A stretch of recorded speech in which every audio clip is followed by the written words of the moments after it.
Hi there, I'm Evan Troxel. Welcome to my podcast about how technology is changing the architectural profession. Welcome back, I'm Evan Troxel.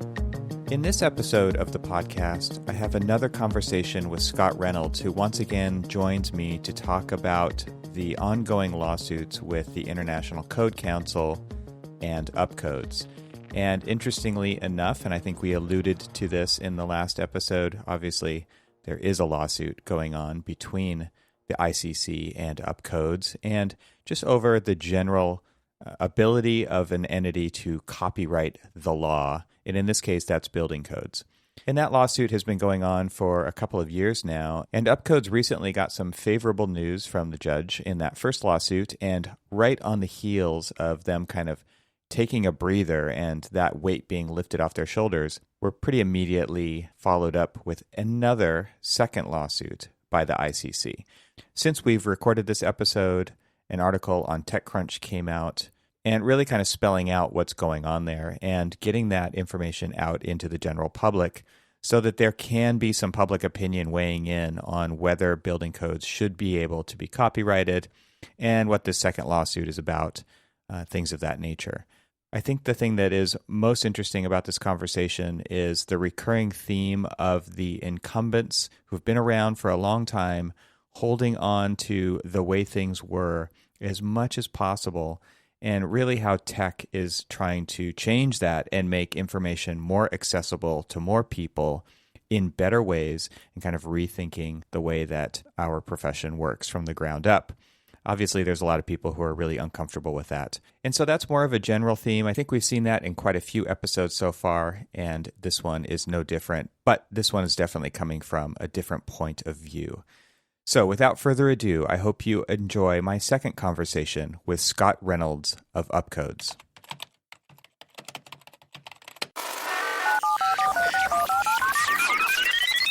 So you wanted to talk about this TechCrunch article, and this is something that I teased about in the last episode that you were on. So welcome back officially. Yeah, thank you. Thank you very much. Good to be back. And you've upgraded your hardware, so you are taking this super seriously.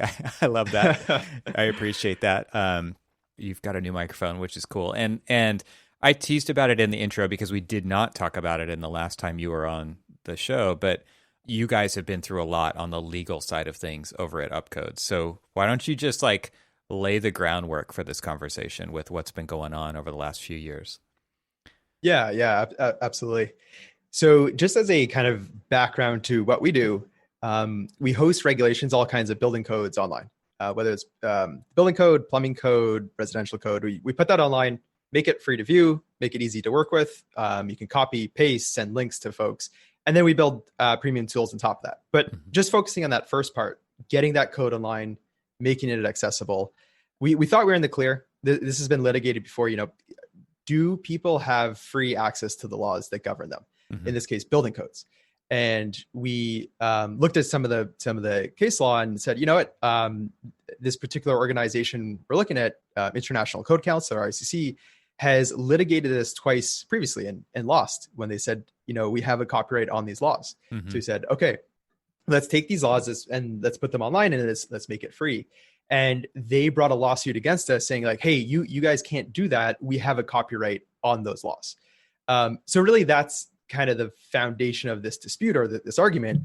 Can organizations like ICC or NFPA, do they have the right to claim copyright on these laws? Or are they in the public domain and can people operate and work with them as they want to? Yeah, that's crazy. So I mean, and you guys aren't the only ones who are making code available to people on a platform, right? There's MadCAD. I'm sure that there's others. Do they license that then, therefore, from the ICC to do that, and they're not a target of litigation, or what's going on there? Yeah, for sure. So I think there's a couple folks on both sides of the fence there. So like you mentioned, MadCAD. I think there's TechStreet or something like that who do license. And they'll pay royalties back to some of these SDOs or standard development organizations. But on the other side of the fence, you have people like Public Resources, which believes in free access. And they say, none of this can be behind a paywall. we're governed by it, and we have to follow these rules legally. So we're just going to post it for free. Yeah. And they've been the target of litigation as well by many organizations. So folks on both sides, folks who put it behind a paywall and pay the royalties, folks who believe in open access to the laws. Yeah. And so obviously you guys fall on the open access side of that. And you don't have like everything available on your platform, right? You're building toward a goal of having all of this stuff available, but I could imagine that's a huge mountain to climb. Exactly.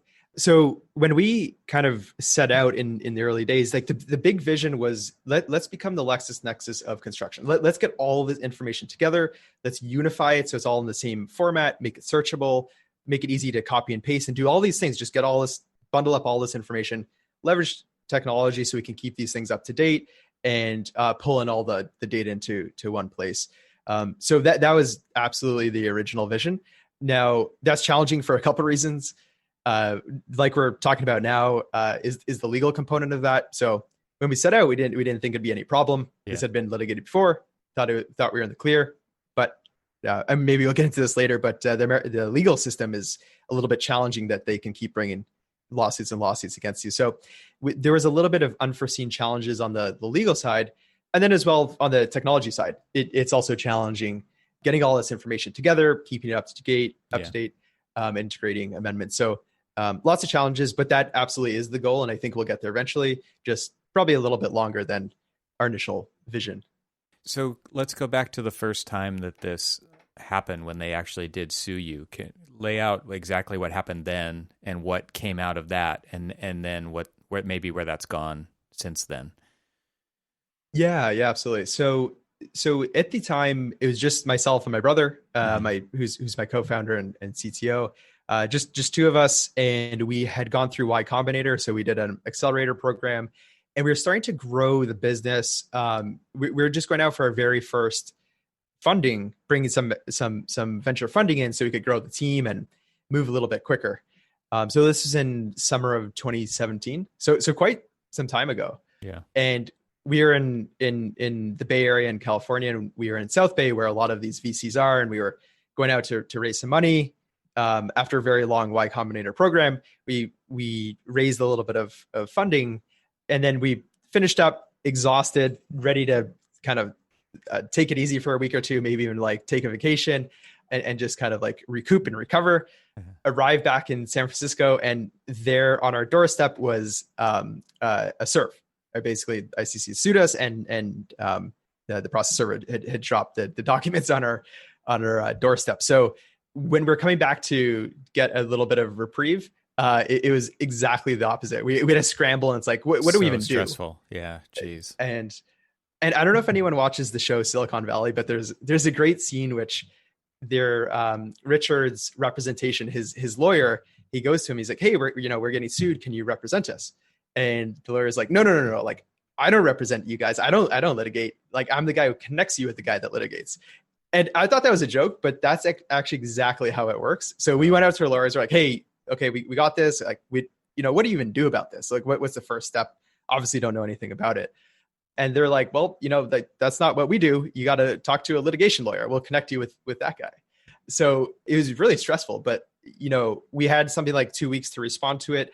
And it was literally the day before, like, I think even in the evening, where we finally put in place the firm that would represent us, and they put an extension in, and then we could do our formal response. But it's all coming down to the line is probably one of the most stressful periods of my life. Yeah, jammed into those 2 weeks. I could totally imagine. Geez, so you guys just went through this VC round. Kind of the future, I would think at that point is like, okay, we have like the next some period of time kind of figured out. We can take a deep breath, and then you leave for a few days, you come back, and it's like probably the most stressful thing that you've ever encountered in your whole life. This big organization is suing you guys. And what does that lawsuit say? Like, what's the basis of that lawsuit? Yeah. So the basis is that we gathered up these regulations and laws and made them free to everybody. And they said, hey, you can't do that. We own the laws. Like, we'll decide who will distribute it to. We'll put this stuff behind paywalls, and basically it's kind of like the troll under the bridge. It's like you got to pay the toll to cross the bridge. Yeah. And they perceived us as just letting people cross that bridge for free, like putting giving open access to these laws. So they're basically like, hey, look, there's copyright infringement and across all your codes. We own those codes, and you got to take them down. And yeah, that was the claim early on. So their point is that they require people to pay to see or to have access to those codes, and you guys are giving them away for free, basically undermining their business. And your position then is, yeah, I mean, basically, like what you alluded to, like they're talking about the fact that this is their lifeblood to their organization, but the reality is that it's not even their number one line item in the revenue. They actually, being the gatekeeper to the regulations and being, the source that they are, comes with a lot of benefits. So they make an absurd amount of money from this ecosystem. And while they might claim that this is kind of like critical to sustaining their business, they're actually cash flush. This particular organization, ICC, they make $78 million a year. The CEO is comped to over $700,000 a year, which for a nonprofit is, I think the average salary for a nonprofit CEO is something like 100 or 120,000. Wow. So this is just 7x, way beyond anything normal, and that's just ICC. But if you look at other organizations, like they're similar organizations to them, their multi-million-dollar packages go to the CEO. So sorry, I know we're getting off track here a little bit, but if you look at like NFPA, their outgoing CEO, I think, got like a $4 or $5 million cash bonus when he left. So, I mean, from our perspective, they're taking advantage of our industry and making, if their claim is that they're trying to make the built environment safer, then we should try and get those regulations to everyone's hands and build tools to actually help them understand what the regulations are and apply it to their projects. Yeah. Sorry, I know that was a bit of a tangent to an answer. I think where I was going fundamentally with that is that, and this is what you guys have said before, and you said it, you alluded to it earlier, is that like you shouldn't have to pay to have access to the building code, which is a law in the country. So basically what they're saying is, no, you got to pay to read the laws. Right. And that's, if you really boil it all down, like that sounds pretty incredible of a claim, right? Like that even can be something that somebody can claim, is that, no, you have to go through us and pay to have access to these laws, which govern the way that you build buildings anywhere, right? In the US. Exactly. Yeah. Exactly. And we're not talking about just industry professionals. Like these are the laws that homeowners, if you're building a deck, right, if you're doing an extension, renovation, you're following the same regulations. Same things that keep people safe in their apartments is the same ones in their offices and in the schools. It's pretty foundational to the entire built environment.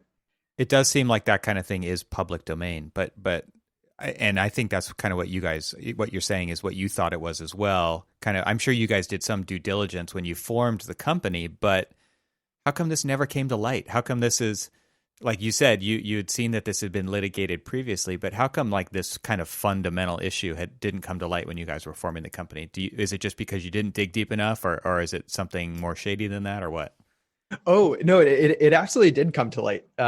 So a kind of a groundbreaking case was Peter Veck in Texas, in Anna and Savoy, Texas, so townships in Texas, and he litigated. So I should back up a little bit. So he, found this whole situation bizarre, that you would have to pay to understand what are the regulations that you're governed by. So he just posted these codes online. He just put the PDF online and said, you know what, like everyone in our towns should be able to read and see what they're governed by. Yeah. And then an organization, SBCCI, litigated with Peter Veck. And so they went through the entire motion. Peter Veck won in the appeals court. So it actually went up pretty high. He won that. And the courts were like, no, the law is in the public domain and everyone needs free access to the laws that govern us. So they very much agreed with him. Very significant case law was laid down. Okay. And fun fact, like that SBCCI, the ones that lost that lawsuit, then went on to become ICC, who's now suing us for the same reason. So That's just a separate item. But so this case law was laid down, and parallel cases were happening in like a couple years later. So we very much did look at this precedent. I know there's like Wikipedia pages and there's different stuff. Of course, we're not lawyers, but it seemed very clear based on, this is like apples to apples case law. Yeah. So we thought we're totally in the clear. But lo and behold, unfortunately, in the US, you can basically bring a case against anyone and they have to pay their legal fees. And litigation is incredibly expensive. Often it can exceed $1 million just to defend yourself. So even if you're in the right, your table stakes or your ante that you have to put down can be up to $1 million or more. Just enter it. So what you see is these big incumbents who want to kind of protect their old ways, have a lot of money in their coffers, can launch these litigations. And that's exactly what we saw. Now, what we needed, and now fortunately it's happened, is for our own judge to say, no, what UpCodes does is right. The law is in the public domain. And thankfully, a couple of months ago, that's actually exactly how it turned out. So we put in our motions for summary judgment. ICC did the same in our own case. And lo and behold, the judge is like, nope, law's in the public domain. Said it very, very firmly and said it multiple times. Wow. So that must have felt really good, right? Like, because you guys actually didn't decide to just like settle, right? You decided to fight it. I'm sure that was also a very strenuous, stressful process. It took a long time, right? I think, how long did that go on for? A couple of years? Well, it's still going on. Okay. That was the first one though. Like, let's just compartmentalize it, right? So you're saying that the judge made a decision for that first lawsuit. Was it not done at that point? Is that what you're saying? Well, it's that first lawsuit is still going on. Oh my gosh. So like they've basically put the case law saying, hey, the iCodes are in the public domain when they're adopted. Yeah. What UpCodes is doing is totally fine. So we got basically 95% of what we wanted, but there's 5% of things that happened earlier on that will still need to get figured out. Now we'll see which way that 5% falls. And frankly, it's not super consequential to like what we do today and looking forward. Okay. But it's basically like we used to show red lines. We used to show like saying, okay, if a jurisdiction adopted the IBC, what text did they keep? What text did they not keep? And it's the text that they didn't keep that's kind of in question. It's like, should we have shown that was striked out red text or not? And that's to be determined. So we still need to like iron out these details. Mm-hmm. But to answer your question, that first lawsuit is still going on. Wow. And I'm sure we'll get to the second one. Yeah. Yeah. So that was a big relief, right? And I think at that point, you guys, there was still like some kind of media positioning going on out there regarding that kind of decision by the judge, right? At that point, it was like, I know you guys had posted some stuff. I can't remember if it was on your blog or on Twitter, but that you were talking about kind of the outcome of that, and ICC was too, I suppose. Yeah, and it actually happened in conjunction with a Supreme Court case separate to our own. But there was a case in Georgia that's very, very similar, but again, like separate. So this was Public Resources Organization versus the state of Georgia. And basically, to summarize this very simply, Georgia produced annotations to the building code. So, explaining what the building code is in plain English. Yeah. And they put that behind a paywall. And this organization was saying, hey, we pay taxes. We pay for the government. If the government's creating documents, if they're creating edicts that we need as citizens to follow, we need free access to that. A government can't put their own material behind a paywall when we're paying you to produce that material with our taxes. So they litigated that. It shot right up to the Supreme Court, which was kind of phenomenal. It went really fast. And the Supreme Court ruled in the favor of citizens having free access to their laws. Again, not too surprising, but we did need them to say it. Mm-hmm. And it was a really interesting case law to lay down. It was definitely, I would say, like maybe a little bit more ambitious than our own. We're just saying the literal text of the law should be in the public domain. They're saying both the text of the law and the interpretation of the law should all be in the public domain. So it was a pretty significant case. And then our own result or what the judge announced on our case kind of happened together. and in fact, our own judge interpreted some of the Supreme Court to help inform his own decision. Hmm. So it kind of all landed together, and that's, I think, where you saw the media, Yeah. which is talking about our case, the Supreme Court case, and kind of this massive push in towards of open data advocacy and open access to laws. Interesting. So, okay, so I have so many questions for you, but I don't want to like just bombard you with stuff. I guess, so what's happened since that was figured out? I quote unquote figured out. Yeah. And actually, do you mind if I just jump back to one little Of course. point you mentioned? Yeah, go for it. Yeah. So I just wanted to touch on one thing that you mentioned, which is when we made that decision, should we litigate this or should we not litigate this? And I think it's like a pretty kind of like potent point there. One thing that we saw was, and ended up being, a lot of folks reached out to us, but was the fact that you had these huge incumbents kind of locking down the code and suppressing any kind of innovation happening in the space. Yeah. So they're the gatekeeper. They need, you need their blessing before you do anything. And to us, this is a very perverse kind of way to prevent innovation and frankly to protect their sales. Yeah. They're saying, no, we want to sell physical books for the end of time. Right. And if you want to do anything otherwise, well, we're going to sue you out of existence. Mm-hmm. So I think we both had a kind of a very personal problem with that. And frankly, being an architect coming from the architecture world, I had a massive problem with that because it's like, hey, I've struggled. All my peers have struggled trying to get through this compliance process, very painful. And now I'm kind of getting a light into why it's been so painful. Why don't we have tools that other professionals have? Yeah. And we realize that it's because it's been suppressed for so long. Yeah. So in our decision, it's not just, of course we want to build a company and we want to get tools and products out there to the users, but also in doing so, we're hoping that we can kind of open up a lot of these regulations that other startups and cool and interesting innovations can start to operate on and kind of backfill a lot of these tools that our industry should have had, but hopefully will now in the future, now that we're kind of clearing case law. I'm so glad that you brought that up because I think that that kind of thinking, we see it in lots of different kinds of ways in our profession. And it's obviously not limited to our profession. It's all over the place. We see it with copyright. We see it with patents. We see it with all kinds of things where it's like they're based on an old way of doing things. Does that mean that they still make sense for how we're doing things now? And I think what's the trap that we see lots of people in is that thinking, which is this is how we've always done it. And this is how we are going to retire because we've built everything and we can't have it be seen as being torn down by you young millennials coming in and screwing everything up, right? Like to me, like that, you guys have actually decided like, no, we're taking the long view here. We're looking at what we think is the right thing for our entire profession and industry. We want people, and even outside of the industry, like you said, like a homeowner still has to comply with this stuff has nothing to do with the architectural industry. They just want to add a deck or they just want to, do something to their house.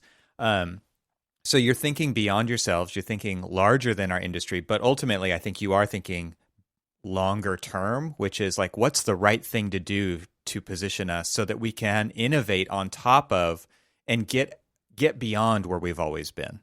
And that to me is like that kind of thinking is what I appreciate so much about what you're doing. And the reason that I really wanted you to have this platform to come on and talk about this is because we need, and I think we're seeing it quite often, and it's the kind of people who come onto the show.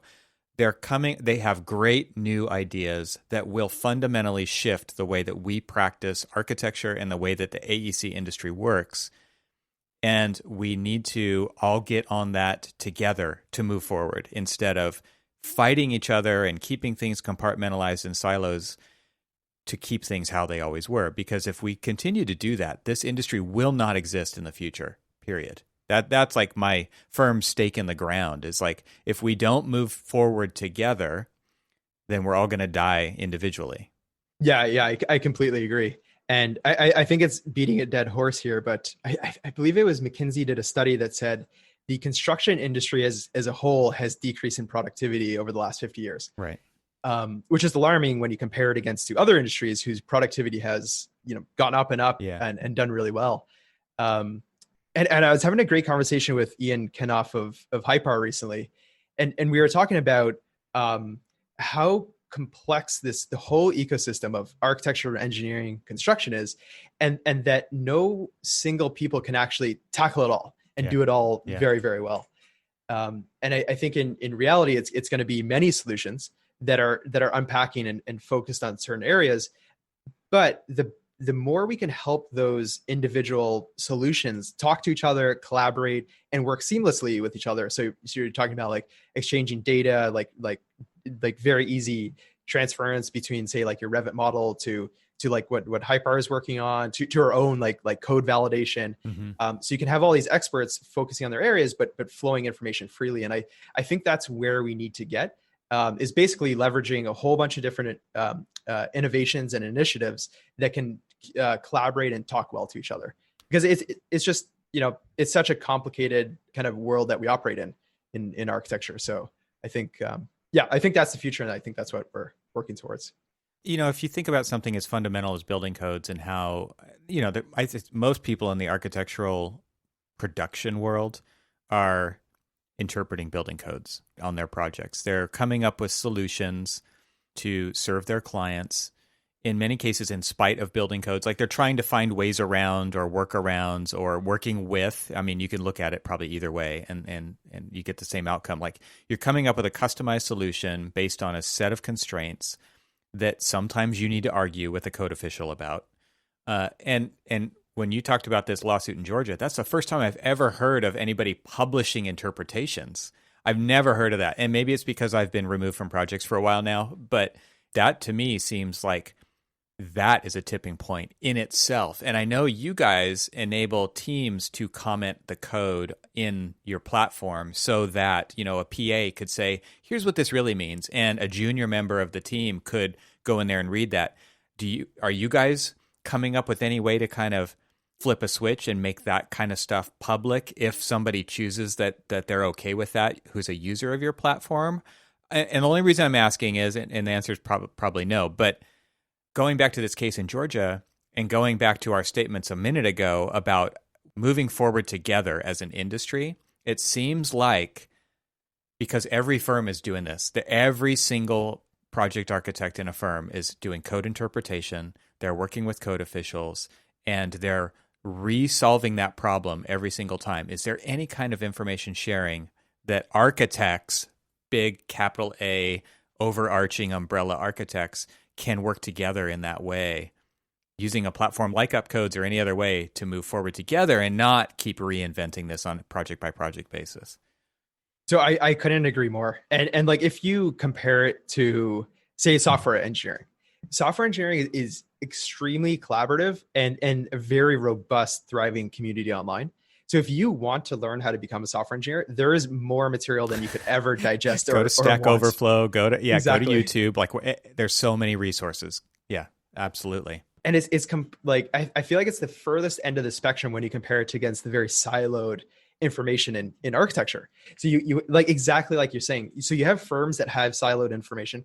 As a firm, within that firm, they have individuals who have siloed information, experts in different areas. Right.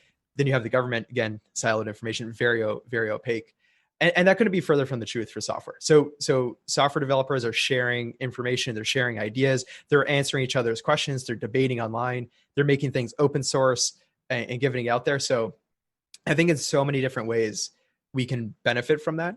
Now, when it comes back to code, it's pretty interesting because so us as a company, we need to be a little bit careful in terms of, do we give good advice or bad advice, and how do you moderate that? And I mean, frankly, like we're just coming off the tail end of, or maybe in the middle of this election, but you look at things like Facebook and they have difficulty just moderating people's opinions. And it's a very, like, I have no idea what the right answer is. Yeah, but that's billions of people.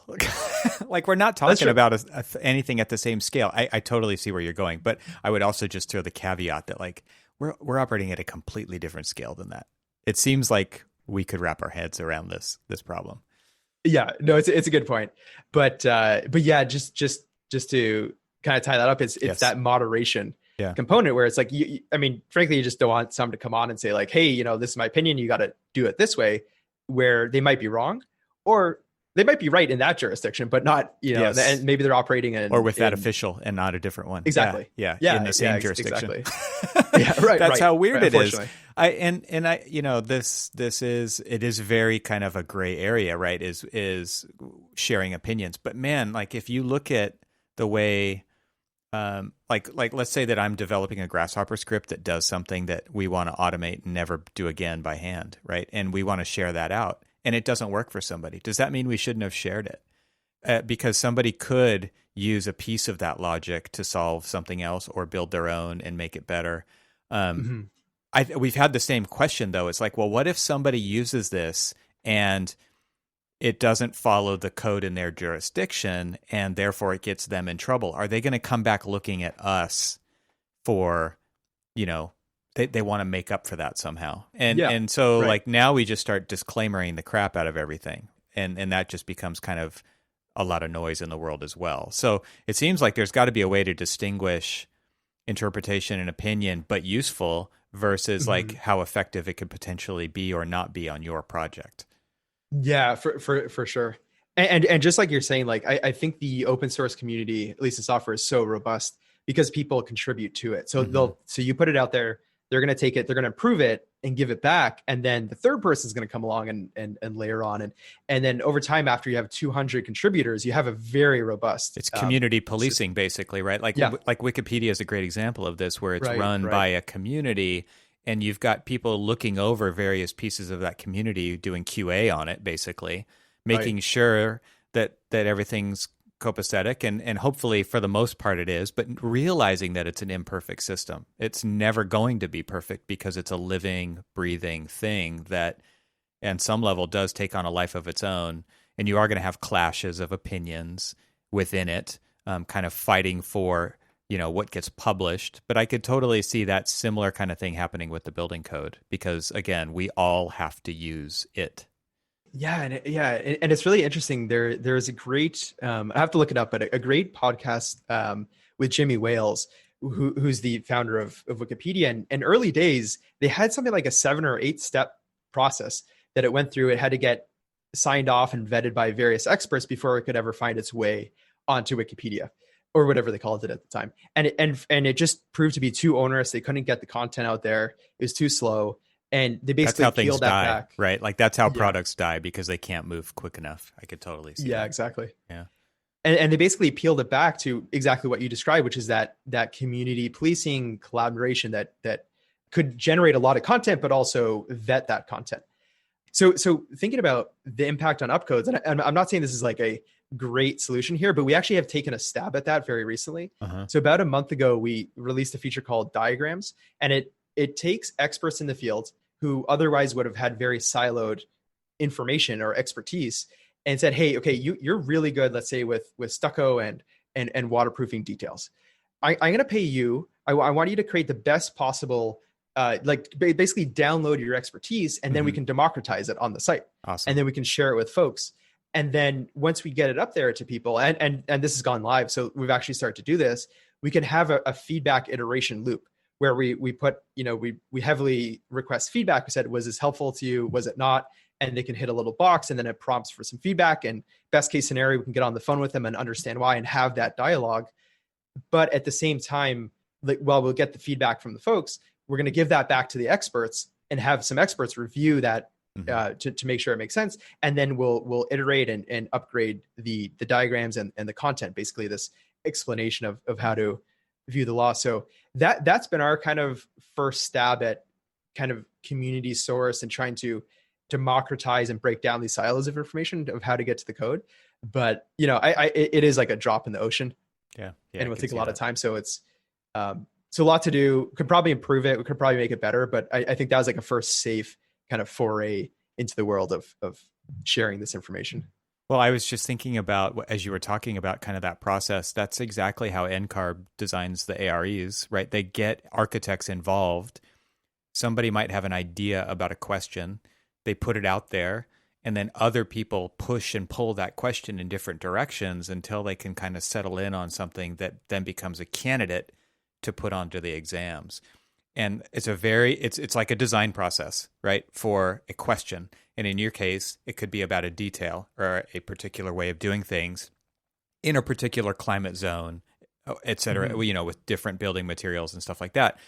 An incredible resource, right? An incredible resource, if not to actually use on a project, but to learn from on how to build buildings. I could see that being so useful for our entire profession. Like you said, it would take a long time to get there, but actually actively engaging architects to come together and institutionalize or codify that knowledge into a resource would be incredible for this profession. Would absolutely incredible. Yeah, I completely agree. And if you look at like the Android or Apple forums, so if with your smartphone, if you've ever had a question, you type into Google, more often than not, you're going to get one of these pretty robust forums. And I think they've done a pretty good job. It could get better for sure, but pretty decent in terms of voting up the best answer. I mean, just like Stack Overflow, right? Where you can kind of start to surface out the signal from the noise and have these open source contributions float to the top. And I mean, I can't count the amount of times I've benefited from someone else having asked the same question and then a third person answering with a reasonable answer. We've had this crazy argument in our firm for the last few years over this exact thing. And that is like, we wanted to create a group on our intranet that is for asking questions about how you put buildings together. And we call it the source, right? And it's this, I think it has amazing potential. And there's a group of people who don't want anything to even show up on the source unless it's been vetted by a committee. And then there's the other group of people like me who are like, no, just answer the question and let somebody else answer it a different way, and let somebody else answer it a different way, and then let the users decide. And don't say like, there's such a mentality out there about I have to have the right answer and can only be seen offering the right answer every single time, versus this kind of, like we called it a minute ago, a design process of pushing and pulling. And typically there's more than one way to solve a problem, right? And so let somebody else be the arbiter of which one gets applied to their particular problem. But this could expose them to so much rich information and different approaches for solutions that would enrich the entire process, rather than this being like a math problem where it's like, here is my question, I want an exact answer. It doesn't work like that, right? And so it seems to me like there's such this huge opportunity, but also this huge battle between these two different kind of mindsets, which is I've got to be right all the time. I have to be the solutions provider. And then there's the other one where it's like, no, I'm just going to facilitate the process. Yeah, and if you take the inverse of that, so you don't want to share information if it's not 100% vetted. The reality is you get a lot of junior people come out of academia, no experience putting a building together, not that it should be expected because they're coming out of school, and they don't have access to these forums, these discussions. At the end of the day, they just rely on the senior staff or the partners or the principals or the project managers, and they have no other option, but they have to go to them because this information is not available. Yeah. So that's the reality, and I think it's like a bit of a challenge because there's a huge barrier there for people to upgrade their skills and get access to this information. So I completely agree with you. I think if people were less scared of putting that information out there, being willing to be wrong, be willing to be mistakes, but be corrected by other folks, and basically have this mind share, you're not only going to benefit yourself, but you're going to benefit the junior folks who they're starting from a cold start. They're starting from zero, and they need to get up to speed quickly. It's very much like a one-to-many kind of an attitude rather than a one-to-one kind of an attitude, because I think traditionally those conversations do happen at somebody's desk. And it's like, how do you do this? Well, here's how I do it, like this. And then that information never grows beyond that. Yeah. The one-to-many kind of attitude here is like, no, ask that question in public, right? Which is our intranet, which is our public, not the wide public, right? But I would love to see it get to that level as well, where that information is shared beyond the firm to make the profession better, so that we can stop solving these same questions over and over and over again. And it doesn't I guess solve's the wrong word, but at least build upon the knowledge base of everybody and share that out with everybody. I think that there's so much more potential there. That seems to me like you guys, I bet you never set out to do anything like that. But the potential is there. That's really an interesting kind of turn that this story has taken. Yeah, for sure. To circle back to something you mentioned earlier, right now individuals or teams are making comments, they're annotating, marking up the code. Yeah. But it's a pretty provocative idea. Like, what happens if you shared that publicly? Like, Yeah. what would that look like? What happens if a building department or a fire department did the same thing and they shared it publicly? Some do, in a very informal capacities. Like I know California does, New York City does, and here and there we've seen some stuff like where the governments will start to create some documents, but it's a very kind of difficult way to get documents out there. It would be way better if it just lived right in the code, right adjacent to the actual text of it. Give me some insight. What is your intention here? Why is the code written the way it is? Yeah. So, okay, so let's go back to your ICC lawsuit story. So what happened next after that kind of 95% milestone that you guys hit? So, okay, so we hit that 95% milestone, get phenomenal kind of case law laid down. The judge said what we do currently, UpCodes wins. They said we won 2 or 3 different ways you could cut it and look at it. Supreme Court, we're saying same things. So we're all celebrating. Everyone's happy.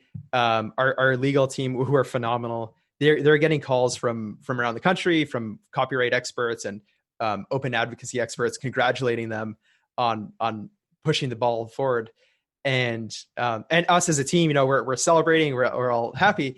And then 9 days after our judge released this, just 9 days after, ICC sued us for a second time on a completely unrelated grounds. I mean, like very transparently, looking at it just looks like a backup option. It's like, hey, we couldn't kill these guys with the copyright case, and we're now losing that, and it looks like that's not going to work for us. Let's try an option B. Wow. Here and hit them again with separate cases. So we're very much in like the early days of this. I mean, the courts don't really operate during, at a very like low capacity during COVID time. So they launched this, but it really hasn't moved in either direction very far. And it's interesting because to us, it's more annoyance at this part. It's just like a cost burden for sure on us than any kind of like existential question, because it's completely unrelated claims. Wow. So that kind of deflated the party balloons a little bit, for sure. It did. And the ironic part of it is that in this claim, they claim 2 things. One is false advertising, and 2 is unfair competition, which is a bit ironic considering what they've done historically. They wanted to be the monopoly, and now they're blaming you for unfair competition. Right. Wow. So it's kind of hard to like wrap your head around it, but in an interesting way, it's actually brought to light a lot of good conversations. So they said, hey, like we say, hey, we're up to date. We include like integrated amendments, and a lot of our infrastructure is keeping these things accurate and up to date. And they're saying, no, like you can't say that. I think they pointed out of over 1 million sections of code that we host on the site, they pointed out like 14 possible errors, some of which they also had on their website. So apparently they didn't read their own website. Which is, of course, kind of bizarre. Yeah. So we probably fixed those, but then we're like, okay, this is interesting, because if we run our automated QA and our look, and we look at their website, we ran it through and we inspected their website, we found over 400 errors on their website. And that was just starting to touch the surface. So it kind of like in an interesting way brought to light this kind of debate. It's like, actually, wait a second, you're inadvertently making a really good point, where like you guys are really good at binding up physical books and selling those physical books and doing trainings and certification. Clearly what you're not good at is developing these tech products and creating infrastructure to assimilate all this data. Where going back to this previous point is, I think people need to specialize in what they do and focus on different areas. And the area we have focused on is keeping these things up to date and integrating this data. And I think when we kind of matched up, we were forced to like take a look at them compared to us, like we came out ahead. And I think that's why, and I think that's why the larger industry will benefit, because multiple people are working on the same problem. Yeah, that's interesting. You're taking that negative and turning it into a positive. I think that's a huge kind of, I just applaud you for doing that, because I think a lot of people would be like, we're not going to do this again. Come on. That's just got to be terrible thing to go through. But now that you're actually taking that and turning it and making it into something that It's like, oh, I could see something here. Let's make it even better, and using it as an opportunity. Okay, like you want to go down that road? Let's go down that road, right? Let's make it better because of it. I think that's a really interesting kind of point of view that you guys have taken there. Yeah, and I completely agree. And it's really for us brought to light a lot of these conversations we've had in the past, which is leveraging the tools that we built and then helping out other local jurisdictions. So our systems will flag and say, hey, it looks like there's an error in these different sections. And we look at it and we're like, hey, there is a mistake. So we'll go to the building department or the fire department and we'll say, hey, it looks like there's some kind of error or mistake in the code. Yeah. And it turns out there is, and it just happened in the original authoring of the code or the amendment to it. So there's been this really nice harmonious kind of collaboration where we can use our technology. Exactly. Send it back to them. And ideally in the future, we can actually get a little bit closer upstream into the authoring process where they can start creating the code, making the amendments, and then they'll have automatic flags, kind of like a spell check, but way more complicated than a normal spell check because it's looking for inconsistencies or discrepancies or numbering issues and very kind of code related items. But ideally we could get those into the hands of the governments to help them write the code more effectively. And then the rising tide lifts all boats. And I think we'll all benefit from more accurate authoring upstream in the process. That's amazing to me, and that's what computers are good at, right? Like you're writing very specific kind of algorithms to do that kind of checking. It's very specific to what you guys are doing. You're not trying to step on other people's toes. You're trying to make the whole thing better, and you're helping out the local jurisdictions in the meantime, so that they don't have to field as many questions because of that error, right? Because it's going to take away the need for them to have to respond over and over and over to a problem that they could just fix. It seems to me like that's a win-win. And that to me is where you guys are actually looking for ways to add value with your platform rather than just be that gatekeeper and just profit off this thing kind of having a life of its own. You're very actively engaged in how this affects people on a day-to-day basis who use the code all the time. Yeah, right. Yeah, basically just trying to bring a bit of transparency and predictability, like going back to what you said, like each different building department might interpret a different way. But if we have a lot of clarity and transparency in how they will interpret it and how the end user can interpret it will just move twice, 3 times as fast as we do today when we do code research. Awesome. So talk a little bit about what the response from the community has been, because you guys kind of, the way I think is that you have kind of a foot in a couple of different communities. You've got kind of this architectural professional community, but you guys are also kind of in the startup world pretty firmly as well. And like you guys are publishing things on TechCrunch where, I mean, I don't know how many architects read TechCrunch, but those two paths don't necessarily cross, right, for a lot of your audience. So how are you guys positioned, and what kind of feedback were you getting throughout this process from the two different communities? Yeah, or there are even more. There might even be more. Well, yeah, I'll just mention quickly, like in terms of industry, so we obviously work with a ton of architects, and that's my background, but also GCs, building departments, fire departments, tradespeople, plumbers, electricians, roofers. So that's kind of, yeah, exactly said, like in the industry. On the other side is like the tech community. So there's the response to the legal component. But then even beyond that, and I'll get to that in a sec, but beyond that, in terms of the product, Eric Schmidt, formerly of Google, had a great line, I think in the book Into the Plex. And it was called combinatory innovation. And basically saying in all different fields, we're making new innovations and new tools are coming up to a day-to-day cadence.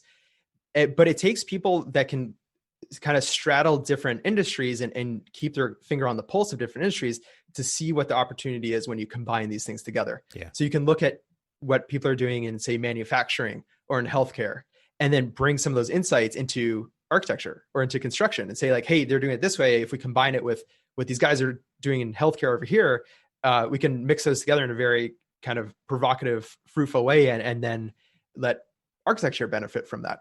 So I think for us, like that straddling of the two different worlds has been critical in terms of like understanding what are the opportunities here, what can we bring in the influence, as well as just tapping on experts that we, if it comes to like marketing or, or even like the tech stack or the back end system or front end, if there's questions we don't know, just have these experts we can tap on has been phenomenally helpful.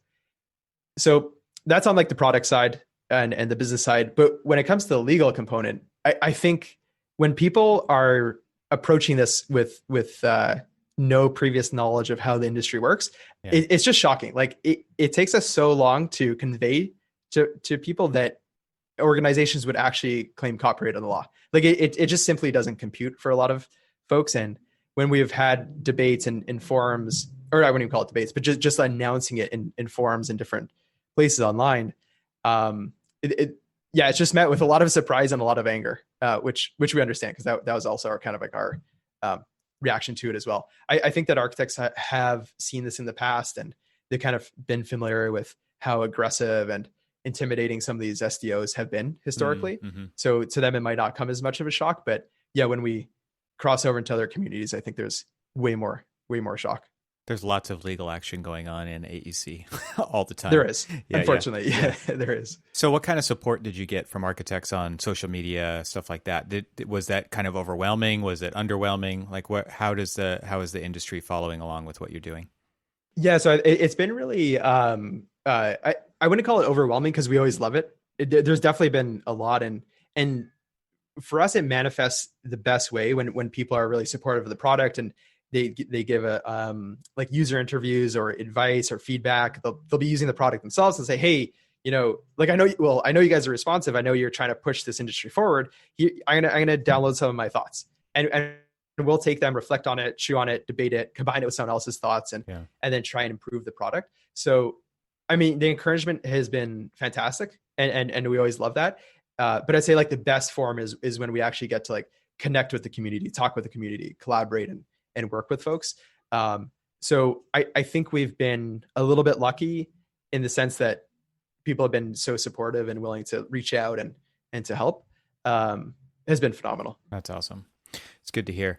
I mean, it reminds me, I was recently reading an article that was posted almost 2 years ago now on Medium by Richard Duvall. And I'm just going to quote it here. Maybe we'll end with this, because I think it sums up what you guys are doing very succinctly. And we can obviously continue the conversation. Maybe this will spark something, but I want to put it out there. He has an article called "Innovation Isn't What You Think It Is." And in the article, this part that I snipped out, it says, "The long history of innovation has proven time and again that innovation isn't about making something new. It is about destroying the existing order of things."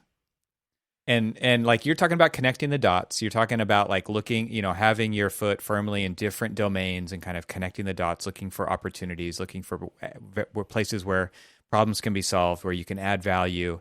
Like that's really a spirit of entrepreneurship. But that little quote right there is so threatening to this kind of incumbent class of businesses that are used to kind of coasting on something that they figured out a long time ago. And I think what I see time and time again, especially with people like you, Scott, and other people who have been on this podcast, is I don't see that mindset really settling in of once we figure it out, we're going to hang on to this thing really tightly. I think we are all kind of interested in building something bigger together. And in order to do that, we have to tear down on many levels what's happened before, because those just don't work anymore. And they don't work for this larger connected society that we have, and the way that we work and use technology to kind of augment our processes.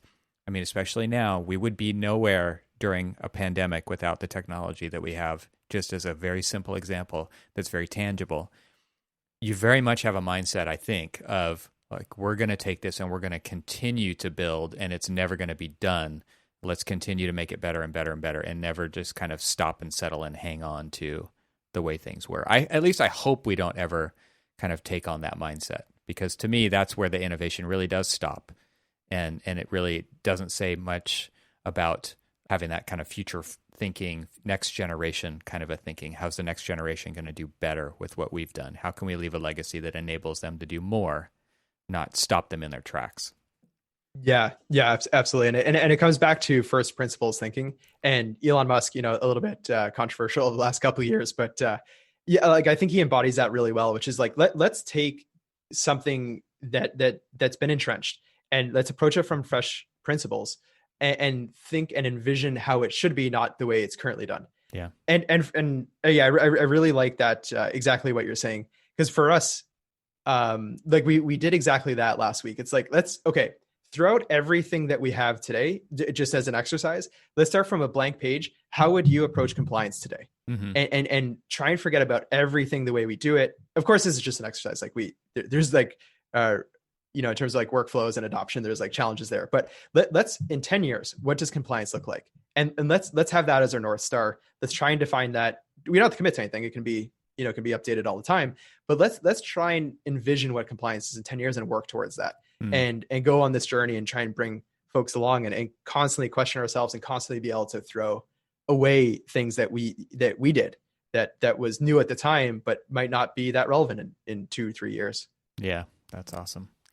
Well, thanks for taking the time to spell all this out. Is there anything else that you want to bring up or point people at on the internet or anything for kind of future reading or to catch up on some of the stuff that we've been mentioning today? So I think we covered a lot of like the vast majority of it. Yeah. I would just point out that a lot of the updates that we encounter, we'll just post it right to Twitter. We try to be as transparent as possible and keep up to date with kind of like the ongoing debate and any articles that come out or court decisions and things like that. We try to consolidate it. And if anyone's interested, that's a good place to get the news. And you guys are UpCodes on Twitter, one word, right? And we'll have a link to that in the show notes. And a lot of the things that we've talked about today will definitely be in there. So thanks, man. It's been a fascinating conversation. I think it just begins to kind of scratch the surface as the amount of work that needs to be done to start to raise that innovation curve that you mentioned earlier from McKinsey in this profession and this industry. It's going to be a lot of work, but I think you guys are well positioned to help us design what that future looks like rather than just kind of wait around and let somebody else tell us what it's going to be. So I appreciate that about you guys. Yeah, absolutely. And hopefully it's a collaborative effort where end users are working in tandem with people on the technology side trying to push that forward. Yeah. But thanks for having me. I really enjoyed the conversation. Thanks, Scott. Me too.